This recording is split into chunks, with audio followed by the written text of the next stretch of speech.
changes into something red.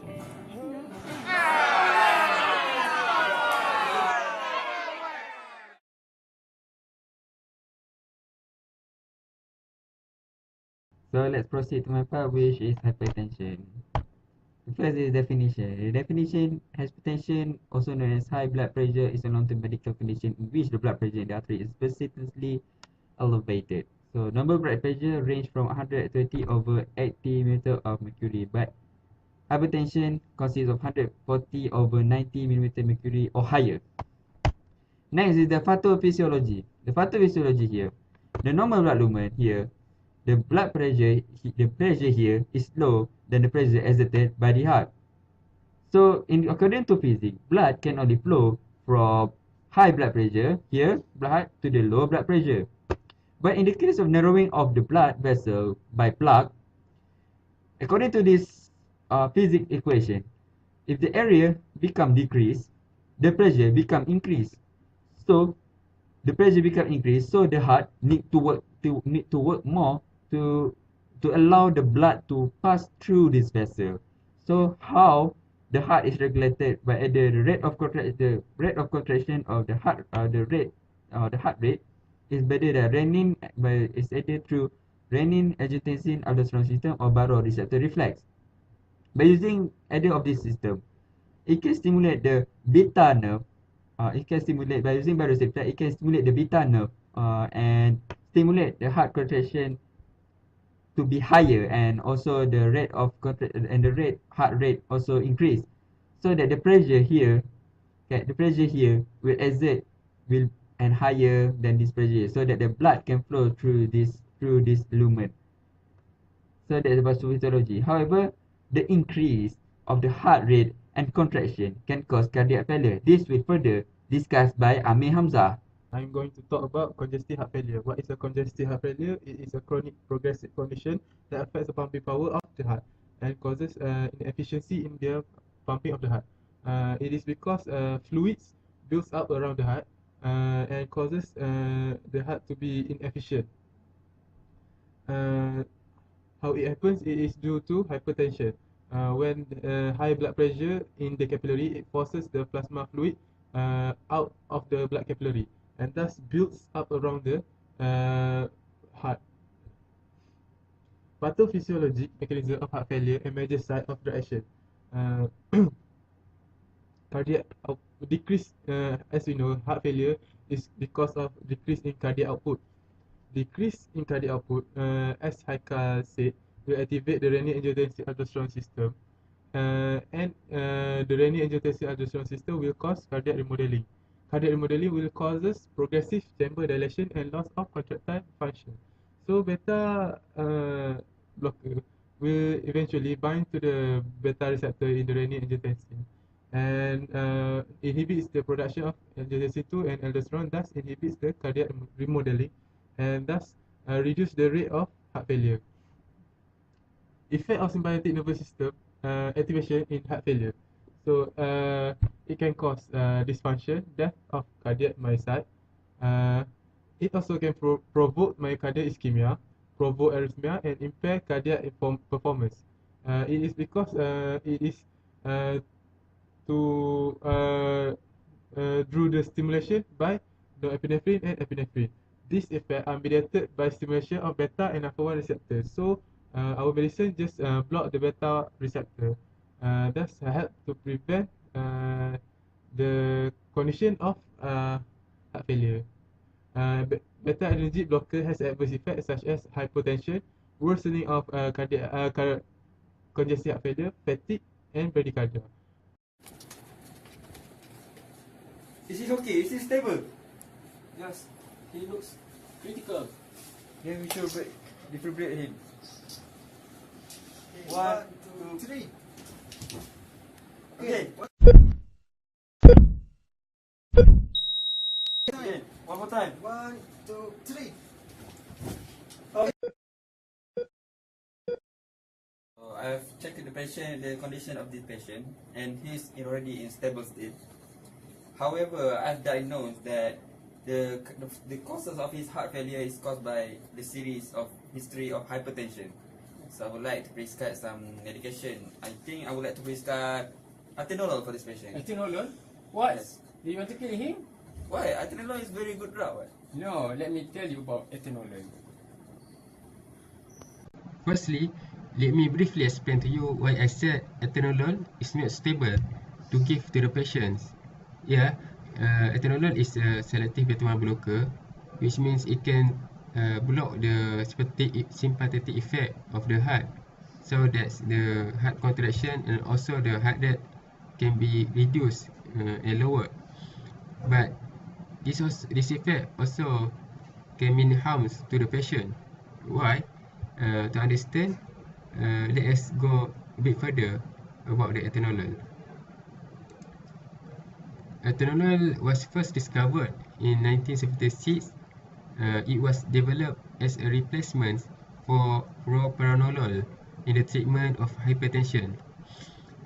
Both propranolol and atenolol are beta blocker, but the difference is that atenolol has extra hydrophilic moiety here, which making it unable to penetrate the blood-brain barrier.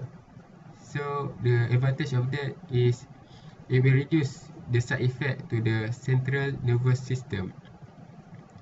And atenolol is second generation of beta blocker, while propranolol is the first. And as I mentioned earlier, it is selective beta-1 blocker. So what makes it selective? I will explain it later. Now we go to the medicinal chemistry of atenolol. Generally, all blockers resembles the natural agonist chemical, which is catecholamine in the body, such as aniline at the binding sites. However, if we able to modify the structure of the agonist, we can produce the opposite effect. For example, the phenolic group of catecholamine ring is replaced a different structure. It can cause the suppression of the agonist. This is the structure of atenolol, and what makes it doesn't bind to the alpha receptor. So the reason is that because of the presence of this bulky alkyl group. This group cause this compound no longer fit to this site. So however, in the beta receptor, it has hydrophobic pocket here. So this compound is able to fit in this area and bind. And next, what makes atenolol is beta-1 selective. This is because the para position of the amido group to this aromatic ring. To understand better, my friend Hazim will explain a little bit further. To the medicinal chemistry of the atenolol. So what is so special about the structure of atenolol that makes it beta-1 receptor cardioselective? Well, you can see in the circle. This substituent is called acyl amino group, which is attached to the para position of the aromatic ring. It actually contributes to its beta-1 receptor cardioselectivity. So how do they know that?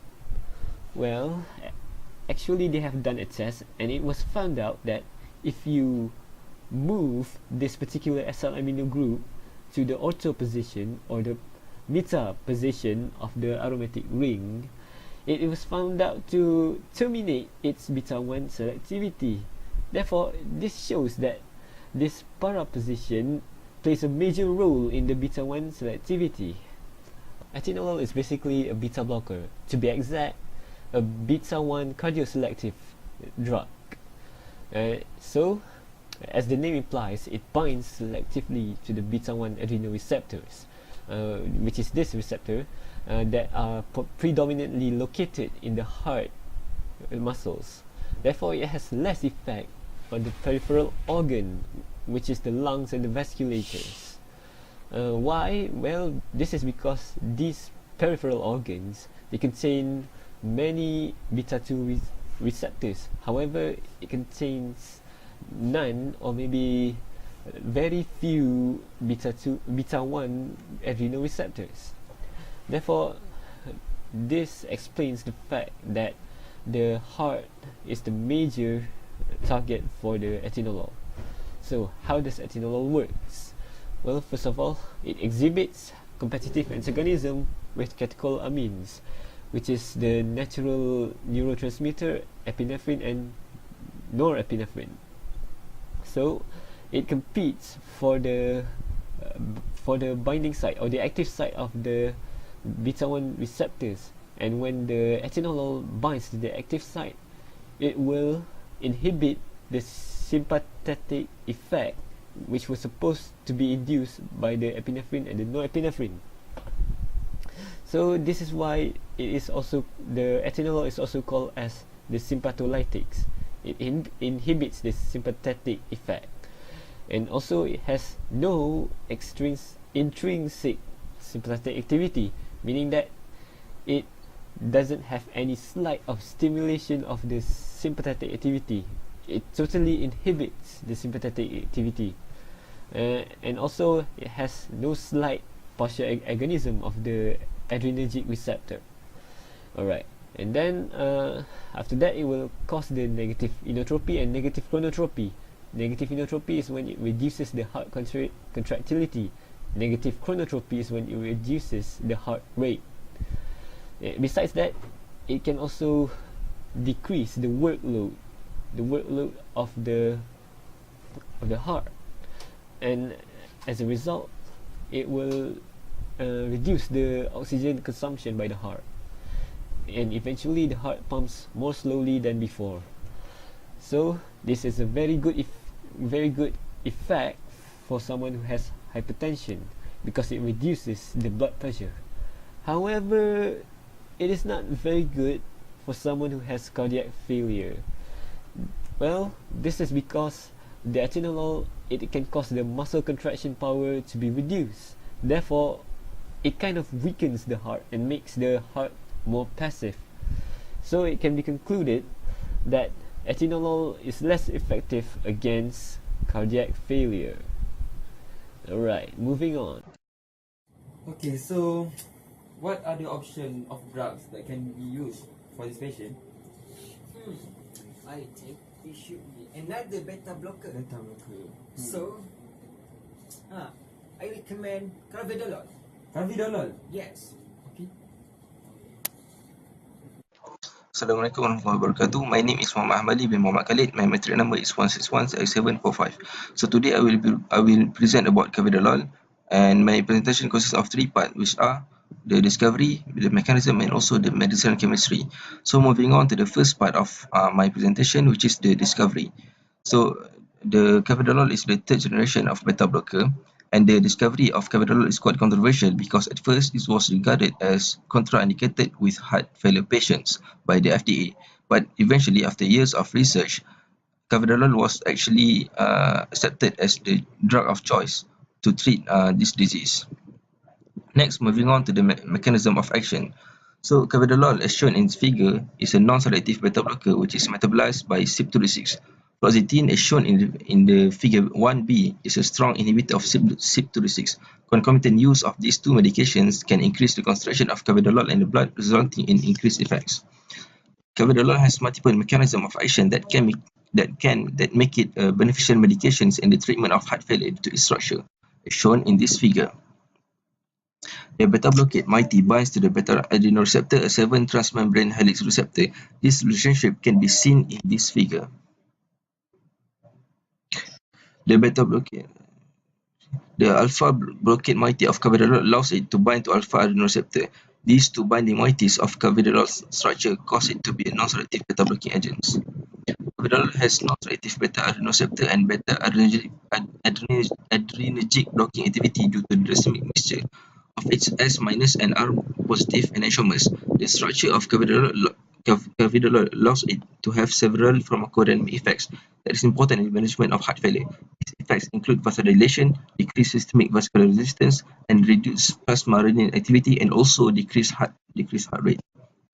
So carvedilol is, so moving on to the medicinal chemistry, carvedilol is a mix of alpha and beta adrenergic antagonist. It is an antihypertensive agent with alpha-1, beta-1 and beta-2 blocking activity. Carvedilol is administered as racemic mixture, where S- enantiomer is both an alpha and non-selective beta blocker, whereas the R-positive enantiomer is an alpha-1 blocker. These figures shows carvedilol binding with the beta-adrenergic receptor.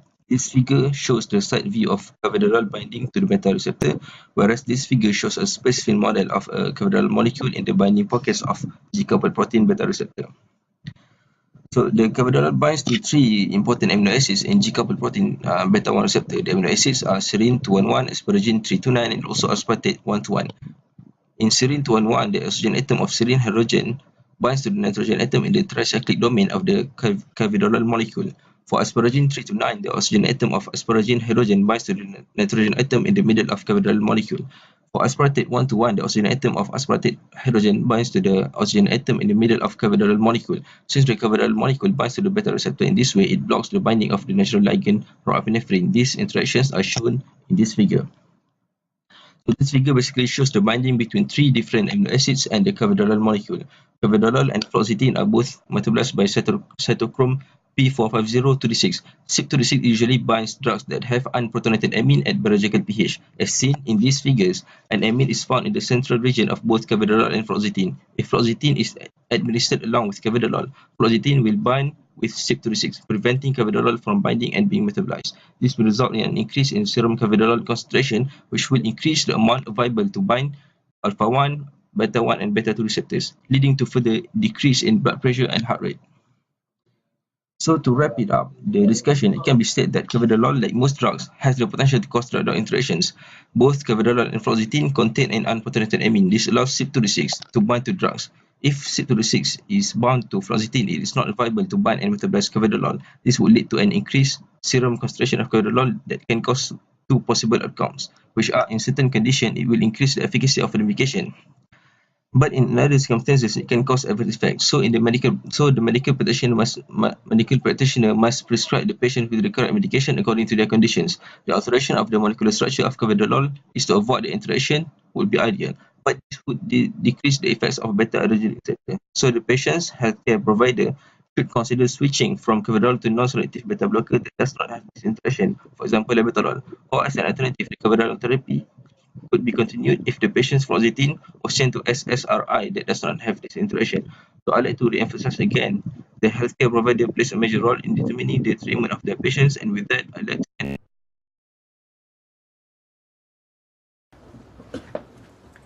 Like all other beta blockers that are currently used in clinical practice, carvedilol contains an asymmetric carbon atom in the amino alkalosid chain, resulting in the existence of two enantiomers. The chemical structure of carvedilol is 1 for carbazolylhexyl, 3,2,2-methoxy ethyl amino 2-propanol, where it is presented in figure 1. So as you can see, this is a chemical structure of carvedilol. The D enantiomer of carvedilol shows the R configuration, while the L enantiomer shows the S configuration. Similar to other beta blockers, the S negative enantiomer of carvedilol is more potent, which is 200-fold higher as an antagonist of beta receptors than the R positive enantiomer.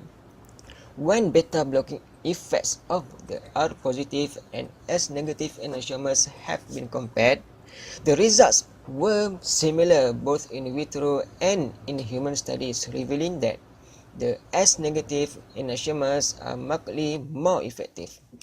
Both the R positive and S negative enantiomers, however, are equally effective in blocking alpha adrenergic activity.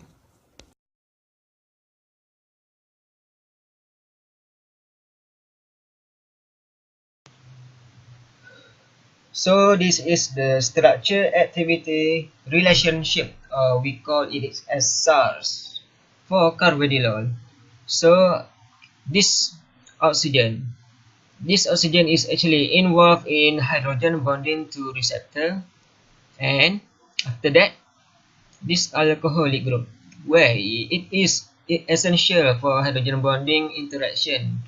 While for this CH2 and CH2, this is suitable for substitution, lowers activity. While for these amino groups, where it is essential for ionic bonding. After that, for this structure, it is considered can be used for branching and extension, both beneficial and fixed hydrophobic pocket. Last but not least, this structure involved in variable with So what is the clinical indication of carvedilol? So as you all know, carvedilol is a non-selective beta blocker, and at the same time it can block alpha-1 adenosine receptor. So it is proven that carvedilol, such as the corrects here, can be used to treat heart failure, hypertension, and left ventricular dysfunction after heart attack. So in case of heart failure, the carvedilol will eventually bind to the beta receptor of the cardiac myocyte, and this will prevent the sympathetic response, and at the end of the process it will reduce the heart rate and the contractility of the heart. And for the hypertension, carvedilol will block the alpha-1 receptor at the blood vessel and cause vasodilatation. This will reduce the peripheral resistance and give antihypertensive effect. So the side effect of carvedilol. So the serious side effect of carvedilol are hypotension, chest pain, irregular heartbeat, difficult breathing and swallowing, heat rash, swelling, and fainting. So for the less serious side effect, the patient can come out with the disease, drowsiness, nausea, vomiting, diarrhea, uh, dry eyes, feeling weak or tired, joint pain, cough, and impotence of sexual function. So there are several conditions in which the carvedilol are contraindicated. First, in patient with history of hypersensitivity reaction towards this drug. Uh, Also, patient with asthma, bronchitis, emphysema, severe liver disease, serious heart conditions such as heart block, sinus syndrome, and slow heart rate. Extra information about this carvedilol. So, for patients who are going to have surgery, they need to stop this treatment for short time because the carvedilol can increase the risk of general anesthetic and surgical procedure. So, plus the patient also need to consult with their doctor before they stop this treatment because if they stop immediately, this will lead to worse condition. Patient also need to avoid alcohol or medicine that contain alcohol because alcohol will induce the rapid release of this drug in the body. And last is the patient with pregnant woman and breastfeeding. Bismillahirrahmanirrahim. My name is Muhammad Fakhrul Ashraf bin Kamar Zaman Hassan, metric number 1619529. So today I would like to conclude our statement. Our case today, which is carvedilol, has a more superior effects than atenolol in cardiac failure. Okay, so as we can see that not all beta blockers are created equal, because we can see that in our case we compare these two drugs, carvedilol and atenolol. Okay, for carvedilol, we can see that carvedilol have pleiotropic effects, antioxidant and vasodilating, which are not shared by the commonly prescribed beta-1 selective beta blockers. Also, carvedilol also has anti-arrhythmic effects exhibited by carvedilol that are not as pronounced with the other agents, which cause better reductions in sudden cardiac death and all-cause mortality in patients with acute myocardial infarctions and those with heart failure. These two effects exhibited by carvedilol justify the superiority and the appropriateness of using this beta blocker over others. And then for atenolol, you can see that atenolol has shown no improvement for long-term cardiovascular prognosis after acute myocardial infarctions. It also shows it's not effective for improving outcomes in patients with heart failure. In addition, when used for hypertension, atenolol does not protect against heart disease or reduce mortality despite lowering elevated blood pressure. Ironically, atenolol is still used widely as beta blockers, presumably due to the habit of medical practitioners but the fact that it is still used widely is indiscernible from a scientific perspective. So, in order to conclude this all, I would like to say that prevention is better than cure.